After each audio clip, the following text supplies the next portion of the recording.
وہ فاروق اعظم رضی اللہ تعالیٰ عنہ ہے، خلیفہ دوم، جنہوں نے انصاف کو دنیا میں نافذ کیا۔ آج آپ سمجھتے ہیں ملک ہندوستان آزاد ہے؟ آزاد نہیں ہے۔ آپ کے تمام قوانین کورٹ کے جو ہے وہ یو کے سے چلتے ہیں، انگریزوں کے۔ ملکہ وکٹوریہ کی ایک پوتی تھی، اس کا اسٹیٹمنٹ آیا تھا پیپر کے اندر، وہ پوتی نے ملکہ وکٹوریہ کی پوتی کی پوتی جو ہے، وہ بیٹی جو ہے، وہ اس کو پوچھتی ہے کہ ہم نے ہندوستان چھوڑ کے کیسے آ گئے؟ فرمایا بیٹا ہم نے ہندوستان چھوڑا نہیں ہے، ہم نے صرف زمین چھوڑا ہے، وہاں کی تہذیب و تمدن ہماری ہے۔ ہندوستان کا رہنے والا ہے لیکن وہ دھوتی کرتا نہیں پہنے گا، ٹائی لگائے گا، شرٹنگ کرے گا، یہ ہماری تہذیب۔ ہم نے پوری انگریزیت چھوڑ کے آئے اس ملک میں، قانون انگریزوں کا چلتا ہے۔ اور آپ نے دیکھا اس قدر اسلام کے دشمن ہیں۔ پاکستان اسلام کے نام سے بنا ہے، اس کا دستور جس طرح پارلیمنٹ کا ہمارا دستور ہے، اس کا پارلیمنٹ دستور جو ہے وہ اسلامی ہے، لیکن شروع سے انہوں نے قادیانیوں کو، شیعوں کو، ذوالفقار علی بھٹو جیسوں کو، اور پوری کی پوری فوج کے اندر، فوج کے جتنے کمانڈر ہیں سب اسلام دشمن ہیں، سب امریکہ کے پٹھو ہیں جو پوری کوشش کر رہے ہیں کہ پاکستان سے اسلام مٹ جائے۔ اللہ کی قسم مولانا ابوالکلام آزاد نے جس وقت جو باتیں کی تھی، 17 یا 19 پیشین گوئی کی تھی پاکستان کے بارے میں، سب صحیح ہوگی پاکستان کی۔ اور آپ نے ایک پیشین گوئی تو یہ کی تھی کہ 50 سال یا 40 سال پاکستان ایک رہے گا، 25 سال اور 30 سال کے اندر اس کے ٹکڑے ہو جائیں گے، ٹکڑے ہو گئے بنگلہ دیش اور پاکستان۔ تو دوستو، یہ کہنا سننا اس لیے ہے کہ اللہ تعالیٰ نے ہمیں موقع دیا ہے، سانس چل رہی ہے، زندگی چل رہی ہے، کب بند ہو جائے، کب یہ سانس رک جائے اور وہ اعمال کی زندگی ختم ہو جائے اور اس کے بعد اعمال کا جواب دینے والا معاملہ چلے۔ اللہ ہم سب پہ رحم فرمائے۔ یہ کہنا سننا اس لیے ہے، اور فاروق اعظم اور صحابہ کرام رضوان اللہ تعالی اجمعین کا بیان سنانے کا مقصد یہ ہے کہ صحابہ جیسا یقین اللہ ہمارے اندر پیدا فرمائے۔ اب دیکھیے تو صحیح، غزوہ موتا کے اندر اللہ کے رسول فرماتے ہیں کہ زید ابن حارثہ سپہ سالار ہوں گے۔ اگر زید ابن حارثہ شہید ہو جائیں تو جعفر ابن طیار سپہ سالار بنے، اگر جعفر ابن طیار شہید ہو جائیں تو عبداللہ ابن رواحہ بنے۔ 3 صحابی کی پیشین گوئی کہ شہید ہو جائیں تو یہ بنے، یہ بنے۔ اور جب عبداللہ ابن رواحہ شہید ہو جائیں اس کے بعد عامۃ المسلمین جس کو سپہ سالار بنائے، سردار بنائے، وہ جنگ کرے۔ یہاں آپ نے خاموشی اختیار کی، یہ نہیں کہا کہ عوام الناس جس کو سپہ سالار بنائے گی اگر وہ بھی شہید ہو جائے تو پھر دوسرا سپہ سالار بنا دینا۔ خطبہ کہاں دے رہے؟ مسجد نبوی میں۔ موتا کہاں ہے؟ روم کے سرحد پر ہے۔ صحابہ کرام ڈسکشن کر رہے ہیں، بیان کے بعد لشکر روانہ ہو چکا، زید ابن حارثہ بھی چلے گئے، جعفر ابن طیار بھی چلے گئے، عبداللہ ابن رواحہ بھی چلے گئے، سب چلے گئے۔ صحابہ ڈسکشن کر رہے ہیں مسجد نبی بیٹھ کے کہ جب زید ابن حارثہ کو اللہ کے نبی نے کہا شہید ہو جائیں تو یہ کرنا، شہید ہو جائے تو ان کو بنانا، شہید ہو جائے تو ان کو بنانا، شہید ہو جائے تو ان کو بنانا، کیا یہ سب شہید ہو جائیں گے؟ بات پہنچی اڑتے اڑتے ابوبکر صدیق رضی اللہ تعالیٰ عنہ کے پاس۔ وہ نبوت کا مجاز شناس تھا، نبوت کے اشاروں کو سمجھتے تھے، آنکھوں کے اشاروں کو سمجھتے تھے کہ اللہ کا نبی کیا کہنا چاہتے۔ اللہ، اب ہم دعویٰ کرتے ہیں کہ ابوبکر صدیق سے ہم سمجھتے ہیں اللہ کے رسول کو، خالی بخاری اور مسلم پڑھ لیتے ہیں، ہم سمجھتے ہیں کہ ہم نے پڑھ لیا، بہت سمجھ لیا۔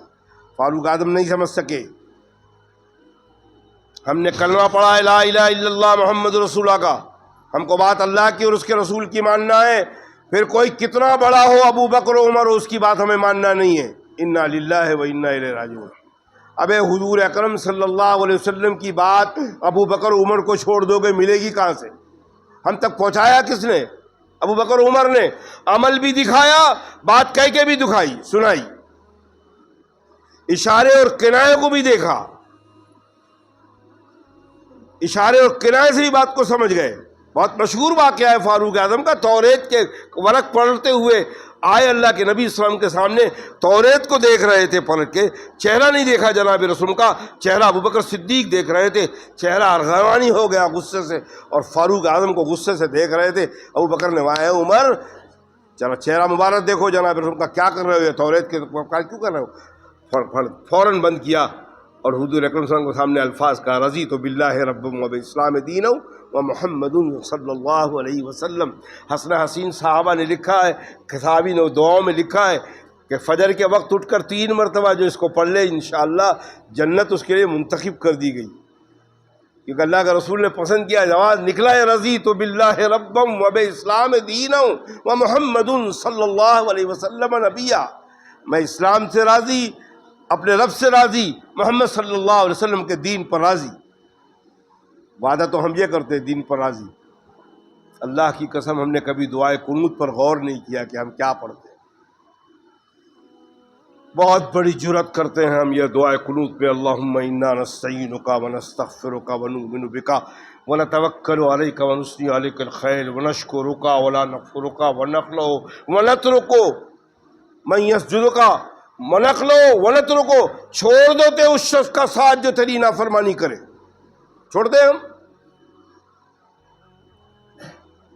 باپ مسجد کا امام، باپ مسجد کا مؤذن، باپ مسجد کا مقرر، اولاد بے نمازی، باپ امام، بچہ کرکٹ کھیل رہا ہو، نماز کی اذان ہوئی پتہ ہی نہیں اس کو، کل پتہ لگے گا انشاءاللہ۔ سب کو جانا ہے اللہ کی بارگاہ میں، سب کو جانا ہے، مجھے بھی جانا ہے، آپ کو بھی جانا ہے، تمام لوگ۔ فاروق اعظم نے فرمایا جو عالم کو دیکھ لو کہ وہ دنیا دار ہے، کبھی اس کے کسی مسائل کی بات پر اعتبار نہ کرنا۔ یہ حساب سے تو آج علماء اللہ ہی رحم کرے کہاں گئے فاروق اعظم کے قول سے، دنیا داری علماء کے اندر کتنی آ گئی، دیکھ لیں آپ۔ حضرت قاری طیب صاحب رحمۃ اللہ علیہ بمبئی میں موجود تھے، مہاراشٹر کالج کا ایک لڑکا آیا اور اس نے فرمایا کہ حضرت امت کے بڑے بڑے مسئلے ہیں اور آپ جیسے اللہ والے دعا کرتے ہیں، امت کا مسئلہ حل نہیں ہوتا۔ حضرت مسکرائے اور فرمایا کہ بات یہ ہے کہ آپ لوگ ہم علماء کو دعوت کھلاتے ہو، اللہ جانے آپ لوگ کا مال کیسا ہوتا ہے، آپ کا مال مشکوک، ہماری دعا مشکوک، اللہ قبول نہیں فرماتے۔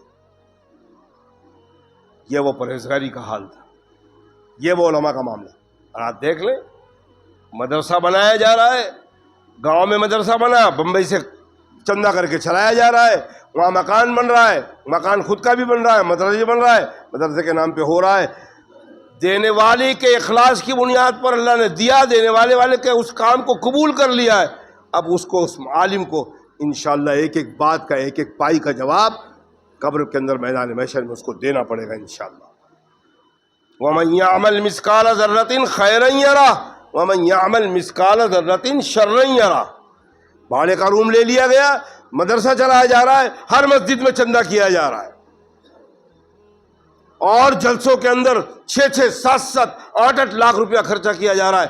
جو شاعر کو بلایا جا رہا ہے وہ ایک نائٹ کا 55,000 روپے لیا جا رہا ہے، وہ شاعری کر رہا ہے، عوام کے پیسے سے، صدقے سے، زکوٰۃ سے، یا مدرسوں کے پیسہ اڑایا جا رہا ہے۔ 7 لاکھ بھاڑے کا روم ہے، بھاڑے کا مدرسہ ہے، 7 لاکھ جلسے میں خرچہ کیا جا رہا ہے۔ انشاءاللہ ان علماء کو اللہ کے جواب دینا ہے، اور جس کی جتنی بڑی ذمہ داری ہے، مقتدی، سارے مقتدیوں کا جواب امام کو دینا ہے، ساری مسجد کے خادموں کا جواب جو مؤذن وقت ہے اس کو دینا ہے، جمعہ کے اندر جتنے لوگ آ رہے ہیں ان سب کو میں نصیحت کر رہا ہوں، ان سب کے جواب مجھے دینا ہے۔ اتنا آسان نہیں ہے جتنا آسان ہم نے سمجھ لیا ہے۔ ہم نے جنت کو اس قدر سستی سمجھ لیا ہے کہ بس لا الہ الا اللہ کہے اور جنت میں چلے گئے۔ اگر اتنی جنت سستی تھی تو اللہ کی قسم صحابہ کو اتنی قربانی دینے کی ضرورت، سب سے سستے صحابہ تھے، اللہ کے نبی کی صحبت یافتہ ان بزرگوں کی قربانی اللہ کو لینا تھا۔ کیسی کیسی قربانی صحابہ نے دیا ہے۔ یہ صحابہ کی سوانے سنانے کا مطلب یہ ہے کہ اس کا تو عشر عشیر جو صحابہ پہ تکلیفیں آئی ہیں، اس کا تو آزمائش کا عشر عشیر ہمیں نہیں ملا۔ اسی لیے ہم جمعہ میں دعا کرتے ہیں، اے اللہ صحابہ کرام جیسا آزمانا ہونا تو پہلے صحابہ جیسی ایمان اور یقین پیدا فرما۔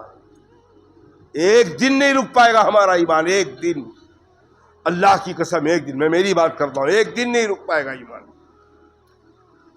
اور ہم تو اس دور میں کہ صبح ایک آدمی ایمان والا ہوگا شام کو کافر ہو جائے گا، شام کو ایمان والا ہوگا صبح کافر ہو جائے گا۔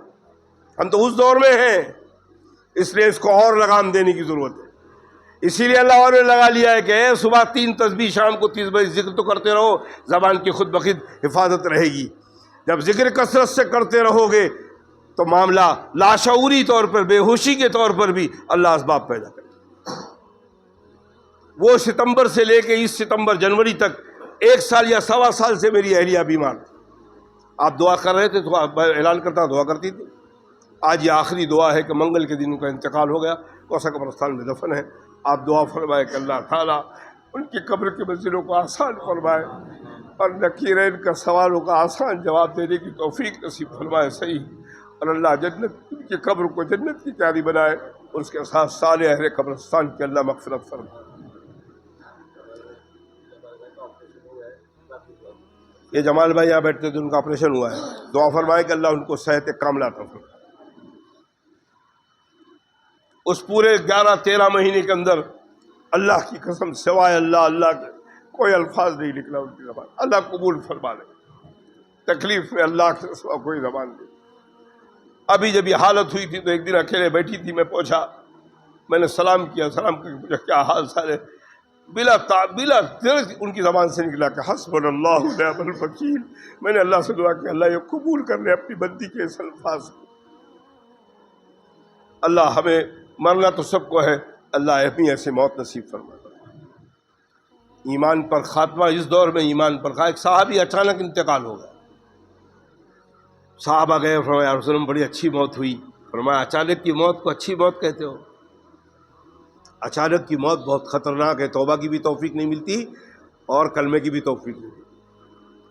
اچانک کی موت سے اللہ کی پناہ مانگو۔ بستر پر بیمار ہو، ہم تو کہیں گے ارے اللہ جانے کیا کیا ہے، رگڑ رہا ہے، کھر رہا ہے، جلدی جان بھی نہیں نکل رہی ہے۔ ہم کو تو مسلمانوں کو تو اس کے سوا کچھ آتا نہیں۔ اور شیخ عبد القادر، اے مبتلا مرض، تو اچھے ہونے کی تمنا نہ کر، ہو سکتا ہے تیرا اچھا ہونا تیرے لیے باعث زحمت بن جائے۔ اس لیے کہ اللہ کے نبی نے فرمایا ہے کہ گناہوں کے اندر جتنی تکلیف ہوگی وہ سارے گناہوں کے کفارہ اس تکلیف سے ہو، اور جو جتنا بیمار ہوگا، اللہ کے رسول فرمایا کہ اللہ تعالیٰ بندہ اور بندی کو کوئی مقام عطا فرمانا چاہتے دینا چاہتے ہیں، لیکن وہ عمل سے اس مقام پر نہیں پہنچتا، اللہ اس کو بیماری کی مصیبت، آزمائش کی مصیبتیں ڈالتے ہیں، بندہ اس پہ صبر کرتا ہے، وہ مقام عطا فرماتا ہے۔ اللہ کی رضا پہ راضی رہنے کا بس یہ انداز ہے کہ اللہ کی مرضی پہ راضی، جو اللہ نے کیا وہ صحیح ہے۔ یہ وہ حال، 2 ہی وقت ہوتا ہے آدمی ایمان والے کی آزمائش، ایک خوشی کے وقت اور ایک غمی کے وقت، اور یہی 2 وقت ہوتا ہے۔ اللہ اور اس کے رسول کو ہم بھول جاتے ہیں، اللہ کے رسول کو بھول جاتے ہیں۔ ماں بولتی بیٹا میرے گھر کا پہلا کام ہے، میرے گھر کی پہلی خوشی ہے، میری تمنا یہ ہے کہ سارے ارمان میں نکال، ناچ گانا بھی ہو، بینڈ باجا بھی ہو، ناچنے والے بھی آئیں، ہلدی بھی ہو، میں بھی ہو، تورن بھی لگے، لائٹ بھی لگے، سب لگے، پورا محلہ اجالا ہو جائے۔ باپ کہتا ہے بیٹا میرے گھر کی یہ خوشی ہے، میں بھی چاہتا ہوں کہ میری سب تمنا ہو جائے، اتنے لوگوں کو دعوت دے دی جائے۔ آپ کے موقف مولانا پر دعوت ہوتی ہے، ابھی ایک ولیمہ ہوا ہے، 30,000 لوگوں کی دعوت تھی۔ اللہ کی قسم یہ 30,000 غریب اور یتیم اور بیواؤں کو، ان ضرورت مندوں کو 30,000 کی رقم پہنچ جاتی، کتنی دعائیں نکلتی۔ سب سانڈ کھا کے کھانے والے بھی سب، کوئی بھی الحمدللہ بولنے والا نہیں، کھائے بہت اچھا کھانا بنا ہے چل۔ اور ایک طرف جناب رسول کھڑے ہیں کہ اے لوگوں، مجھ سے اچھا داماد دنیا میں نہ کسی کو ہوا ہے نہ ہوگا، وہ حضرت علی ہیں۔ مجھ سے بہتر نہ کسی کی بیٹی ہے نہ ہوگی، جنت کی سردار ہے عورتوں کی حضرت فاطمہ الزہرا رضی اللہ تعالیٰ عنہ۔ میں اپنی بیٹی اور علی کا نکاح اس انداز سے کرا رہا ہوں، اس انداز کا یہ انداز اللہ کو پسند ہے اور تمہارے نبی محمد الرسول اللہ کو پسند ہے۔ فیصلہ ہم کر لیں، باپ کی مان لی، ماں کی مان لی، بات کس کی ٹھکرا دی ہم نے؟ اور اللہ نہ کرے میدان محشر میں کل اللہ کے نبی شفاعت لے کے کھڑے ہوں اور کہیں ہم کو ٹھکرا دیں کہ تو نے مجھے میری بات کو ٹھکرا دیا، آج ہم تجھے ٹھکراتے ہیں، کہیں کے نہیں رہیں گے۔ اللہ نبی پاک کی ساری امت کو شفاعت نصیب فرمائے، جناب رسول اللہ صلی اللہ علیہ وسلم۔ اور اللہ کا رحم دیکھ رہے ہیں آپ، 70 سال کا گنہگار ہے، زندگی بھر کا شرابی ہے، زندگی بھر کا جواری ہے، اور بندہ بیٹھ کر ایک مرتبہ کہتا استغفر اللہ، اللہ آج احساس ہو گیا کہ مجھے بس کے آپ کو جواب دینا ہے۔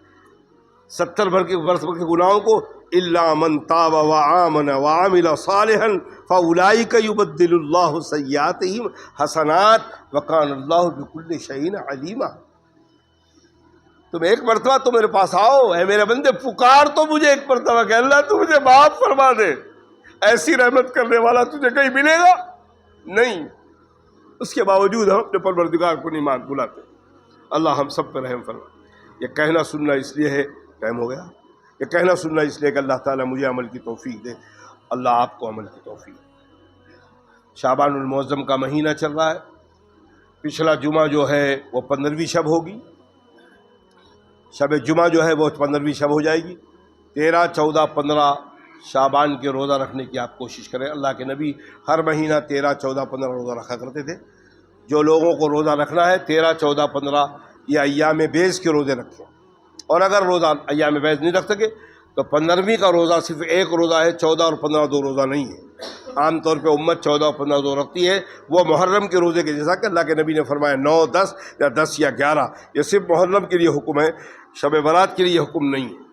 شب برات میں اگر کسی کو روزہ رکھنا ہے تو سب سے 15 روزہ، لیکن سب سے بہترین ہے ایام بیض کے روزہ رکھے، 13، 14، 15 سنت ادا ہو جائے گی جناب رسول اللہ صلی اللہ علیہ وسلم۔ اور شب برات کے اندر جتنی عبادتیں، کوئی اجتماعی عبادت نہیں ہے، انفرادی طور پر آپ نماز پڑھیں، انفرادی طور پر توبہ اور استغفار کریں، اور خاص کر وہ بے نمازی جس نے نماز شروع کیا ہے ان بڑی راتوں کے اندر قضا عمری نماز کثرت سے ادا کریں، اپنی قضا عمری نمازیں ادا کریں اللہ کو راضی کرنے والے کا۔ اللہ نے پھر موقع دیا ہے، پھر معاملہ چل رہا ہے، اللہ اسباب پیدا فرماتے ہیں۔ اور جن کو جانا تھا پچھلے رمضان کے مہینے میں میری بیوی گھر میں بیٹھ کے میری ایک بچی کو بلائی اور کچھ پیسہ دی، اور میرے بڑے لڑکے کے بارے میں فرمایا کہ اس کو میرے بیٹے کو اچھے سے کپڑا ایک لا کے دے دینا، شاید اگلے رمضان مہینے میں 5 شعبان کو چلی گئی نہیں ہے۔ اللہ جانے ابھی کتنے لوگ اور رمضان سے پہلے اللہ کا وقت، ملاقات کا وقت ہو جائے اور چلے جائیں۔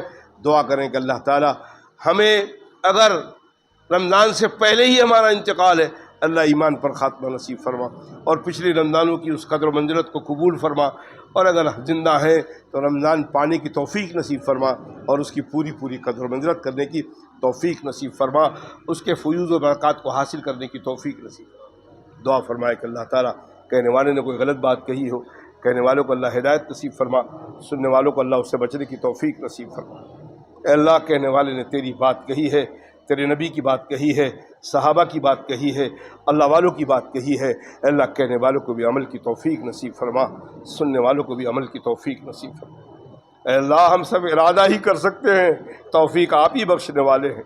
اے اللہ اتنا بڑا مجمع ہے، ہاتھ اٹھا کر ہم دعا کر رہے ہیں، اے اللہ ہم آج اقرار کر رہے ہیں، اے اللہ بقیہ زندگی اے اللہ تیرے نبی کے طریقے پر ہم گزارنے کی کوشش کریں گے، اے اللہ توفیق آپ نصیب فرما دے، ہماری ان ارادوں کو آپ تا پائے تکمیل پر پہنچا دے۔ اے اللہ آپ سے ملاقات کرنے سے پہلے آپ کو راضی کرنے والے اعمال ہم سے کروا لے۔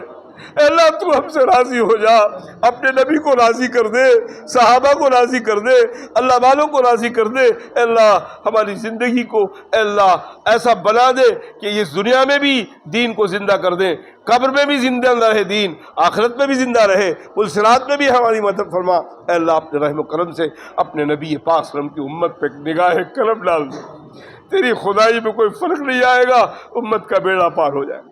پوری دنیا میں اے اللہ اس وقت اسلام رسوا ہو گیا ہے، مسکین اور یتیم ہو چکا ہے۔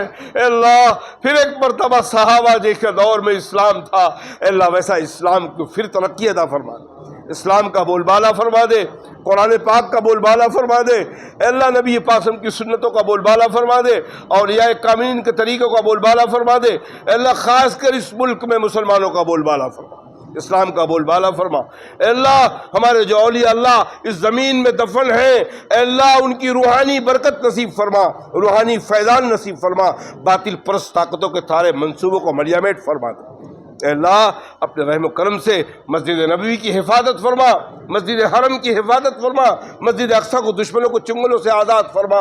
اے اللہ دنیا کی ساری مساجدوں کی حفاظت فرما، تمام اولیاء کاملین کی خانقاہوں کی حفاظت فرما، تمام تنظیمیں جو تیرا دین کا کام کر رہے ہیں اے اللہ اس کو اخلاص سے کام کرنے کی توفیق نصیب فرما اور ان کی حفاظت فرما۔ اے اللہ اپنے رحم و کرم سے ہماری بھی حفاظت فرما، ہمارے اہل و عیال کی حفاظت فرما، ہمارے رشتہ داروں کی حفاظت فرما، ہمارے پڑوسیوں کی حفاظت فرما، ہمارے کوثر ممرہ پورے علاقے کی حفاظت فرما، ملک ہندوستان میں جہاں مسلمانوں کے محلے ہیں اے اللہ ان کی حفاظت فرما۔ اے اللہ تیری توحید کی آواز جو اٹھ رہی ہے اذان کے ذریعے اے اللہ اس کو قائم اور دائم فرما، اے اللہ اس کو مٹانے والوں کو مٹا دے، اے اللہ ہم پر رحم فرما، کرم فرما۔ اے اللہ یہ شعبان کا مہینہ ہے، اس مہینے کے اندر اے اللہ جمعہ کی فضیلت ہے، جمعہ میں دعا کی مقبولیت ہے، اے اللہ اتنا بڑا مجمع ہے، سر جھکا ہے، ہاتھ اٹھا ہے، اے اللہ دعا مانگ رہے ہیں کہ اللہ تو ہماری مغفرت فرما دے، ہمارے والدین کی مغفرت فرما دے، ہمارے اہل و عیال کی مغفرت فرما دے، ہمارے تمام رشتہ دار مرحومین کی مغفرت فرما دے۔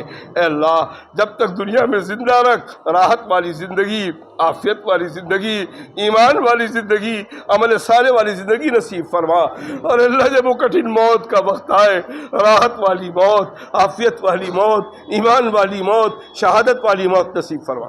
ہماری دعاؤں کو اپنی بارگاہ میں قبول فرما، یہ چھوٹی چھوٹی دعاؤں کو دنیا کے لیے امن، آخرت کے لیے نجات کا اسباب بنا۔